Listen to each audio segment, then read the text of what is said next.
Welcome to Democracy Now!, democracynow.org, The Quarantine Report. I'm Amy Goodman. Coronavirus cases continue to surge in much of the United States, where the number of confirmed infections has topped 4.2 million, with nearly 147,000 reported deaths. Florida surpassed New York to become the state with the second highest number of infections after California. The White House Coronavirus Task Force, Dr. Deborah Birx, called Florida, Texas, and California 3 New Yorks. In California, healthcare providers say they're again dealing with shortages in testing, which is hitting low-income and immigrant communities the hardest.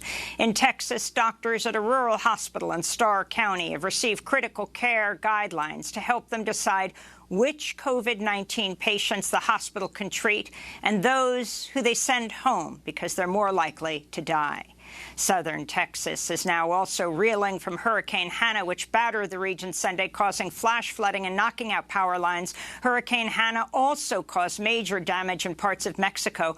Meanwhile, in Puerto Rico, a protest caravan Saturday called for San Juan's International Airport to shut down all non-essential travel as tourists continue to vacation on the island despite rising COVID-19 cases and are often seen not wearing masks or practicing social distancing. This is Ricardo Santos of the Socialist Workers Movement, which organized the protest.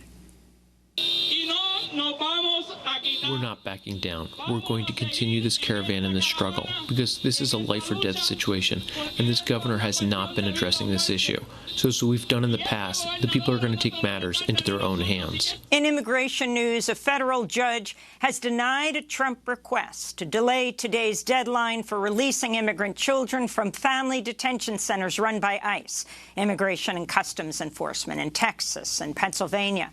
The release was ordered due to concerns over rising coronavirus infections. There will be no family separation without parental consent, Judge Dolly G. specified in her order.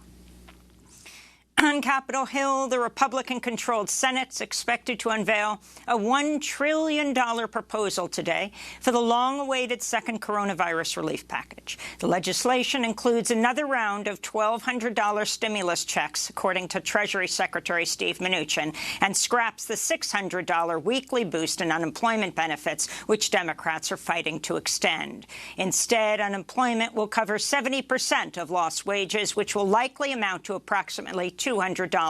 Republican senators are also trying to pass Senator Mitt Romney's Trust Act as part of the bill, which would gut Social Security and Medicare. Globally, coronavirus cases have now topped 16.2 million. Last week, the worldwide caseload jumped by 1 million in just 4 days. As European nations scramble to prevent a second wave of infections, Britain has reinstated a 14-day quarantine for travelers coming from Spain. North Korea has locked down a city bordering South Korea and declared a national emergency as the first suspected case of COVID-19 was announced, though outside observers say North Korea may have already had many identified or unreported cases.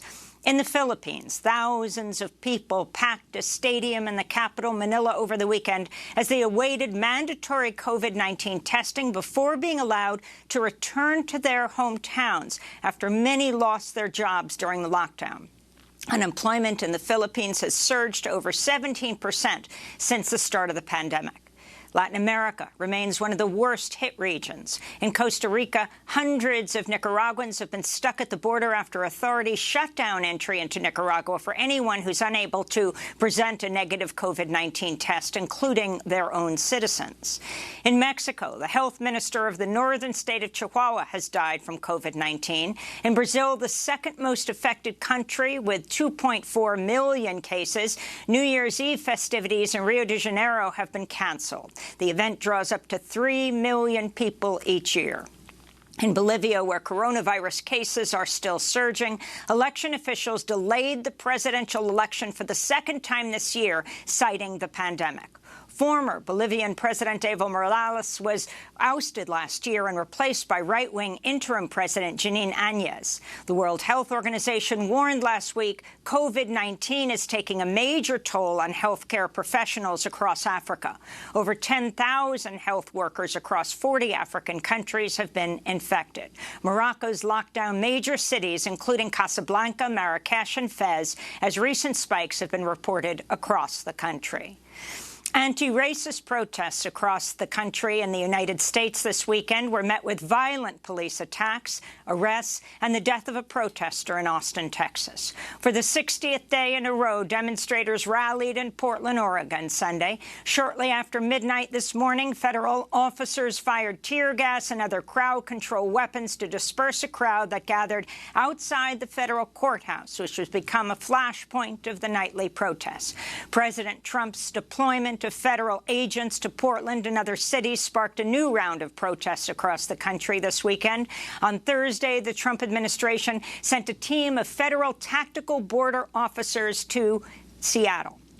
It remains unclear what role the agents played as Seattle police arrested dozens of protesters and fired flash grenades and pepper spray into crowds. In related news from Seattle, a judge has ordered the Seattle Times and 4 TV stations hand over to the police photos and videos of a protest in May during which windows were smashed and police cars were set ablaze. The police hope the images will help them identify suspects in a move press freedom advocates and reporters warn endangers all journalists. In Austin, Texas, a protester named Garrett Foster was shot dead. Foster's mother said her son was pushing his fiance's wheelchair when a car drove into the crowd and opened fire. On Saturday, 3 people were injured at a Louisville, Kentucky protest over the police killing of Breonna Taylor. The gun fired at this weekend's protest belonged to a member of the armed coalition of mostly black activists known as the Not Effing Around Coalition. The 3 victims were also part of the group. In Aurora, Colorado, authorities are investigating after a car drove through a Black Lives Matter protest. One protester also reportedly fired a weapon at the march. In Chicago, Christopher Columbus statues were taken down from 2 parks after an order from Mayor Lori Lightfoot. One of the statues was in Grant Park, where a police officer last week punched teenage activist Miracle Boyd in the face, knocking out her teeth during a protest to topple the statue. For more on her case, go to democracynow.org. The body of civil rights leader and Georgia Congressmember John Lewis has made one last trip across a bridge in Selma, Alabama, that became a flashpoint in the struggle for racial equality in the Jim Crow South. On Sunday, a funeral caisson drawn by 2 black horses crossed the Edmund Pettus Bridge, with family members placing red roses on the spot where Lewis was almost beaten to death by police in 1965 while marching for voting rights. This is Fred Lewis speaking at a weekend memorial service for his brother, John Lewis. I remember the day when John left home. Mother told him not to get in trouble, not to get in the way, and be particular. But we all know that John got in trouble, got in the way, but it was a good trouble.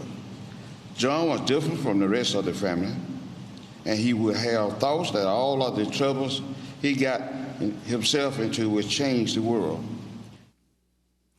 After his body was taken across the Selma Bridge, he lay in state in the capital of Alabama, in Montgomery. Lewis's body will then lie in state at the U.S. Capitol in Washington, D.C., ahead of a funeral in Georgia. Meanwhile, House Majority Whip Jim Clyburn is seeking to rename a major voting rights bill after John Lewis. The legislation, which has already been approved by the House, would restore parts of the Voting Rights Act gutted by a Supreme Court ruling in 2013. Republican Senate Majority Leader Mitch McConnell has refused to schedule a debate on the bill. In Hungary, over 70 journalists, almost the entire editorial staff of Index, the country's largest online independent news outlet, resigned Friday following the removal of its editor-in-chief. The news deals a major blow to press freedom in Hungary, which has been under attack by the authoritarian Prime Minister Viktor Orban and his Fidesz party. Earlier this year, a powerful businessman and ally of Orban bought half of Index's advertising agency. Protesters took to the streets Friday to defend press freedom. We came to protest because another independent news portal has fallen victim to Fidesz, and I don't like this. This is why I came. There is hardly any free press left. In Honduras, protests continue demanding the return of 5 Garifuna land defenders who were kidnapped last week in the northern coastal town of Triunfo de la Cruz. On Saturday, police reportedly began shooting at a crowd of protesters. Garifuna leaders believe the Honduran police and military are involved in the disappearance. This is Miriam Miranda, a Garifuna leader with the group Black Fraternal Organization of Honduras, speaking from her home in Honduras Sunday.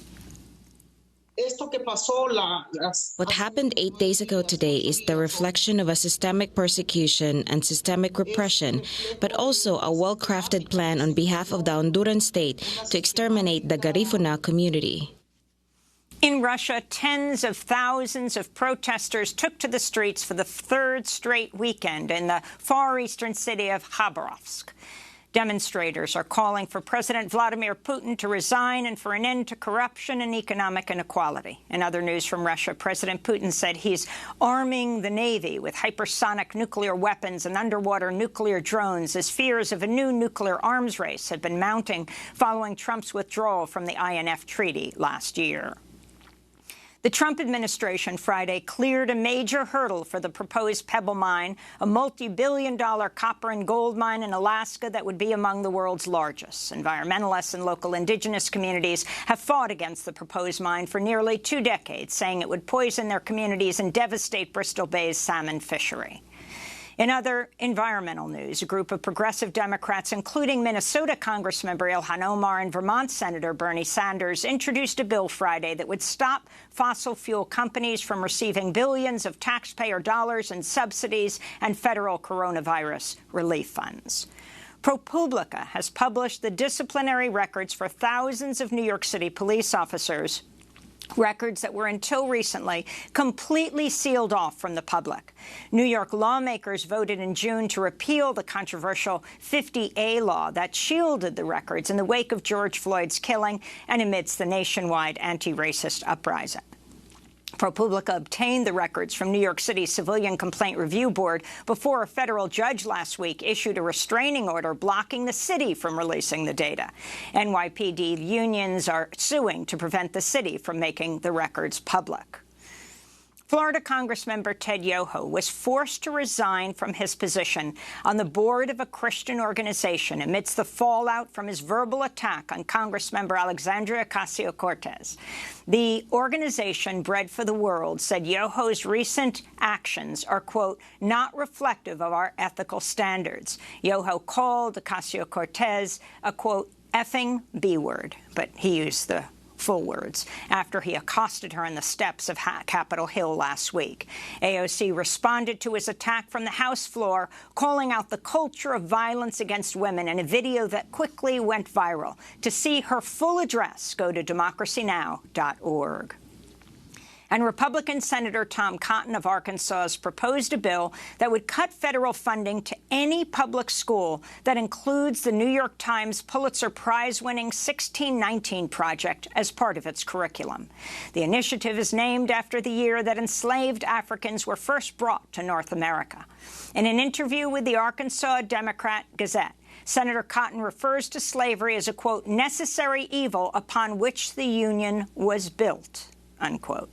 In response, 1619 Project writer Nicole Hannah-Jones tweeted, quote, if chattel slavery, heritable, generational, permanent, race-based slavery, where it was legal to rape, torture, and sell human beings for profit, were a necessary evil, as Tom Cotton says, it's hard to imagine what cannot be justified if it's a means to an end, unquote. And those are some of the headlines. This is Democracy Now!, democracynow.org, The Quarantine Report. I'm Amy Goodman.